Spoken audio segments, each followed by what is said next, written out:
ನನ್ನ ಹೆಸರು ಜಗದೀಶ್ ಅಂತೇಳಿ ಕೆಳಗೂರು. ತುಂಬ ಬುಷಾಗಿ ಎತ್ತರವಾಗಿ ಹೋಗ್ತಾ ಇದ್ದಾವೆ ಬಳ್ಳಿಗಳು. ವರ್ಷ ಪೂರ್ತಿ ಬಳ್ಳಿಗಳು ಹಸಿರಾಗಿರ್ತವೆ, ಯಾವುದೇ ಥರ ಸಮಸ್ಯೆಗಳಿಲ್ಲ. ನನಗೆ ಬಳ್ಳಿಗಳು ಸಾಯ್ತಾ ಇಲ್ಲ, ಅವಾಗಿಂದಲೂ ಸಾಯ್ತಾ ಇಲ್ಲ.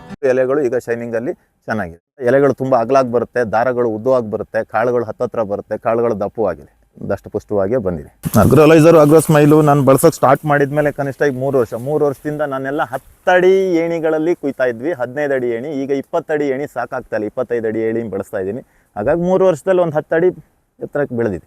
ಅಗ್ರೋಲೈಸರ್ ಅಗ್ರೋಸ್ಮೈಲು ವರ್ಷಕ್ಕೆ 2 ಸರಿ, ಮೇನಲ್ಲಿ ಮತ್ತು ಸೆಪ್ಟೆಂಬರ್ನಲ್ಲಿ ಬಳಸ್ತೀನಿ. ಅಗ್ರೋಲೈಸರ್ ಬಳಸಕ್ಕೆ ಸ್ಟಾರ್ಟ್ ಮಾಡಿದ್ಮೇಲೆ ಇಲ್ಲಿ ಹೆಚ್ಚು ಕಡಿಮೆ ನಾನು ಎಲ್ಲಿಂದ ಬಳಸಕ್ಕೆ ಸ್ಟಾರ್ಟ್ ಮಾಡಿದೆ ಅಲ್ಲಿ ತನಕ ಏನು ಹೊಡ್ತಾ ಇರ್ತಾರೆ, ಅಲ್ಲಿಂದ ಈ ಕಡೆ ಯಾವುದೇ ಥರ ಸಮಸ್ಯೆ ಆಗಿ ಎಲ್ಲರೂ ಬಳಸ್ಕೊಂಡು ಎಲ್ಲರೂ ಮಾಡ್ಕೊಂಡ್ರೆ ಅವರವರ ಇನ್ಕಮ್ನ ಅವ್ರು ಹೆಚ್ಚಿಗೆ ಮಾಡ್ಕೊಬೋದು. ಈಗ ನಂತರ ಸಿಸ್ಟಮಿಕ್ ಆಗಿ ನಾನೀಗ ಪೈಪನ್ನ ಕ್ಯಾನಿಗೆ ಜೋಡಿಸ್ಕೊಂಡು ಒಂದು ಬ್ಯಾರ್ಲಿಗೆ 400 ಗ್ರಾಮ್ನ ಅಗ್ರೋಲೈಸರ್ ಹಾಕೊಂಡು 200 ಲೀಟ್ರಿಗೆ ಹಾಕೊಂಡು ನಾನು ಮೋಟ್ರ್ ಮುಖಾಂತರ ಹೋಸ್ ಪೈಪಲ್ಲಿ ಕಲೆಕ್ಟ್ ಮಾಡ್ಕೊಂಡು ಈ ಕ್ಯಾನ್ 5 ಲೀಟ್ರ್ ಕ್ಯಾನ್ ಇರುತ್ತೆ, ಈ ಕ್ಯಾನ್ ತುಂಬಿದ ತಕ್ಷಣನೇ ಒಂದು ಬುಡದಿಂದ ಬುಡಕ್ಕೆ ಡ್ರಿಂಕ್ ಮಾಡ್ತಾ ಇದ್ದೀನಿ.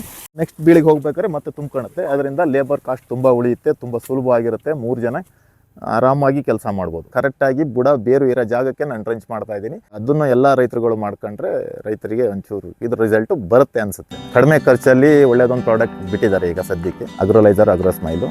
ಒಳ್ಳೇದೊಂದು ಪ್ರಾಡಕ್ಟು ಅಂತ ಹೇಳ್ತೀನಿ.